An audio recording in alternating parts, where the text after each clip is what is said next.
Good morning everyone, my name is Kanchan Shukla. कक्षा 7 के बच्चे पुस्तक कला पढ़ेंगे आज। पुस्तक कला में आपने जो है लेसन 1 में पुस्तक कला के प्रकार, परिभाषा और पुस्तक कला की उपयोगिता, पुस्तक कला का अर्थ एवं परिभाषा। आज आप पढ़ेंगे पुस्तक कला का अध्ययन, यानी कि स्टडी ऑफ बुक क्राफ्ट। पुस्तक कला के अंतर्गत छात्रों को पुस्तक कला के 3 रूपों का अध्ययन करना पड़ता है, जो निम्नलिखित है। नंबर 1 है पुस्तक कला का क्रियात्मक रूप। पुस्तक कला का यह ज्ञान अपना एक विशेष महत्व रखता है। इसके अंतर्गत छात्रों को पुस्तक के विभिन्न प्रकार के मॉडल बनाने की क्रिया सिखाई जाती है। इसके अतिरिक्त बालकों को विभिन्न प्रकार की मानव उपयोगी वस्तुएं बनाने का अभ्यास किया जाता है या अभ्यास कराया जाता है।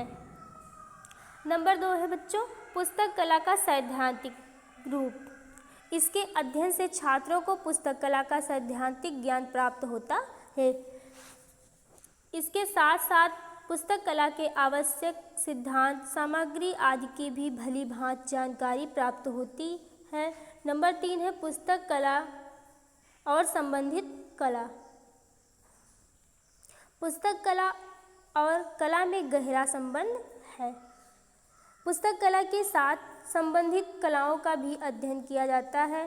दोनों एक दूसरे के पूरक हैं। बिना कला के पुस्तक कला कभी भी उपयोगी सिद्ध नहीं हो सकती। इसके द्वारा छात्र अपनी बनाई हुई वस्तुओं को अच्छे ढंग से सजा सकते हैं। पुस्तक कला एक साधारण सा मॉडल भी कला के संपर्क से निखर जाता है तथा यह सजीव दिखाई देने लगता है। शिल्पकार को सत्य और ईमानदारी की भावना से इस कार्य को करना अति आवश्यक है। अब पढ़ेंगे आप दैनिक जीवन में पुस्तक कला का महत्व अथवा लाभ।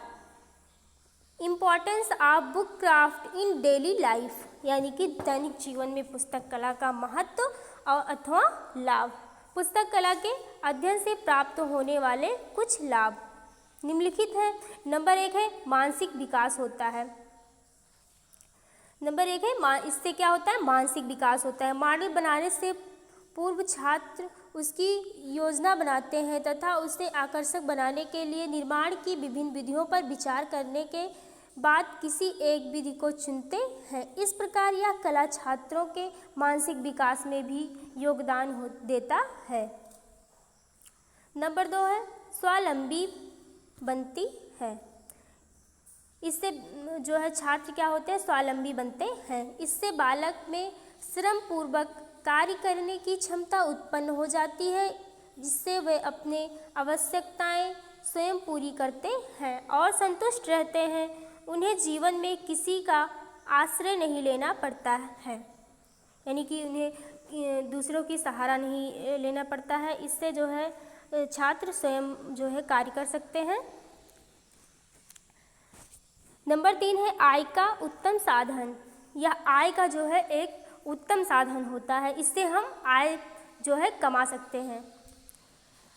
नंबर 3 है आय का उत्तम साधन। साधारण से साधारण व्यक्ति को भी कॉपी, किताब, फाइल कवर, फाइल पैड आदि की आवश्यकता पड़ती है। इन सभी वस्तुओं को बनाने का ज्ञान पुस्तक कला हमें कराती है। विद्यार्थी इन सभी वस्तुओं को बनाकर व बेचकर उत्तम आय प्राप्त कर सकते हैं। नंबर 4 है अपने कार्य का अनुभव होना। इससे जो है क्या होता है, कार्य करने से उस कार्य का जो है हमें अनुभव होता है। अपने कार्य को स्वयं करते हुए बालक अपने पैरों पर खड़ा होना सीख जाता है। कार्य करते करते उसे अपने कार्य का भली भांति अनुभव हो जाता है। इससे वह अपने कार्य में कुशल होकर उसे सफलतापूर्वक करने लगता है। नंबर 5 है लगनशीलता उत्पन्न होती है। मतलब लगनशीलता मतलब होता है कि लगन से कार्य करने की क्षमता उत्पन्न होती है। यदि बालक को अपना मनपसंद कार्य करने को मिले तो वह उस कार्य को अपनी पूरी शक्ति व लगन से करता है और उसे तब तक करता रहता है जब तक कि वह उसे भली भांति पूरा न कर ले। इस प्रकार निरंतर कार्य करते रहने से बालक में लगनशीलता उत्पन्न होती है। नंबर 6 है कल्पना शक्ति में वृद्धि। अपने द्वारा बनाई गई प्रत्येक वस्तु को आकर्षक व सुंदर बनाने के लिए प्रत्येक बालक प्रयत्नशील रहता है। फलस्वरूप बालक की कल्पना शक्ति में वृद्धि होती है और उसे अपने कार्य को अच्छे से अच्छा रूप देने में सफलता प्राप्त होती है। नंबर 7 है आत्म आलोचना की प्रवृत्ति जागृत होती है। बालक जब अपनी पहले ही बनी किसी वस्तु को देखते हैं तो वह स्वयं अपनी त्रुटियों को दूर करने का प्रयास करते हैं। इस प्रकार वे अपनी बनाई हुई वस्तुओं में स्वयं त्रुटियों को खोजकर उन्हें दूर रखने के अभ्यस्त हो जाते हैं। यानी कि उन्हें जो त्रुटियां होती हैं उसको सीख मिलती है, तब उन्हें जो है उसको दूर करने का प्रयास करते हैं। नंबर 8 है फिजूल खर्ची से बचाव। इससे फिजूल खर्ची से बचाव होता है। पुस्तक कला के अध्ययन से हमें सबसे बड़ा लाभ यह होता है कि हम फिजूल खर्ची से बच जाते हैं। इस कला के ज्ञान को प्राप्त कर हम स्वयं अपनी फटी पुरानी पुस्तकों की मरम्मत व सुधार करके उस पर जिल्द बांधकर पैसों की बचत कर सकते हैं। नंबर 9 है अतिरिक्त समय का सदुपयोग। बच्चों जैसे जानते हैं आप कि जो है समय विद्यार्थियों के लिए कितना महत्व है, बहुत ही महत्व है विद्यार्थियों के लिए समय का। इससे हम क्या करते हैं, पुस्तक कला के अध्ययन से अतिरिक्त समय का सदुपयोग कर पाते हैं। विद्यालय के समय के बाद खेलना बालकों का स्वाभाविक गुण है, परंतु खेल के बाद तथा छुट्टियों के दिनों में बालकों के पास पर्याप्त समय बच जाता है। अपने इस समय का सदुपयोग व आकर्षक मॉडल मेज को सजाने के लिए गुलदस्ता आदि बना कर सकते हैं।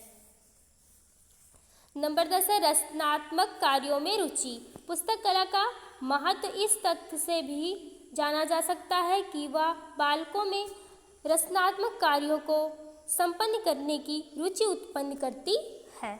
नंबर 11 है बच्चों संगठन की प्रवृत्ति की पोषक है।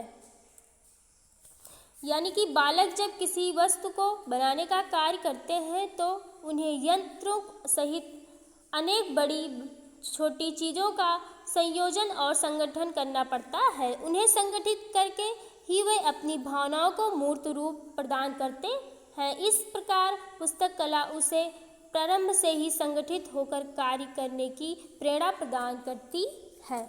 बच्चों आज आप यहीं तक पढ़ेंगे, कल आप पढ़ेंगे पुस्तक कला की उपयोगिता यानी कि यूटिलिटी ऑफ बुक क्राफ्ट। धन्यवाद बच्चों।